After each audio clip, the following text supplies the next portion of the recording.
Let's start with Rob Gronkowski. Left yesterday's game with a back injury. How bad is it?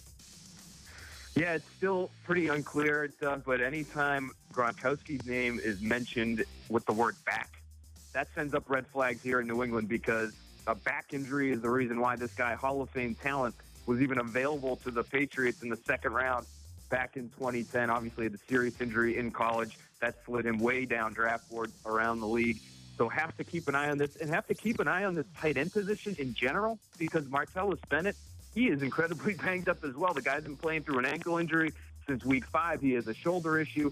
He was obviously very limited in that game last night against the Jets, and he had to grind through some things. They really only have 2 full-time tight ends on this team, so if one of those 2 guys goes down, all of a sudden they're scrambling for another.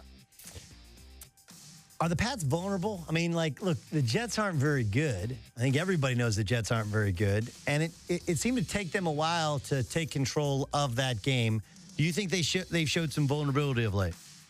They certainly have some vulnerabilities on the defensive side of the football. I thought they allowed Ryan Fitzpatrick to be way too comfortable last night in that game, especially in the first half. A guy who is not nearly as mobile as some of the quarterbacks they've faced in recent weeks, and somebody that we thought would see a lot more pressure than he did from that Patriots defensive front. They really haven't been able to find a consistent pass rush. Of course, that's how they eventually won the game, Chris Long, with the strip sack in the fourth quarter late, but they haven't been able to generate a whole lot of pressure from week to week, and that, I think, is something that could come back to bite them down the stretch because these quarterbacks are just way too happy to face this Patriots secondary in the front. What does 200 wins mean for Brady?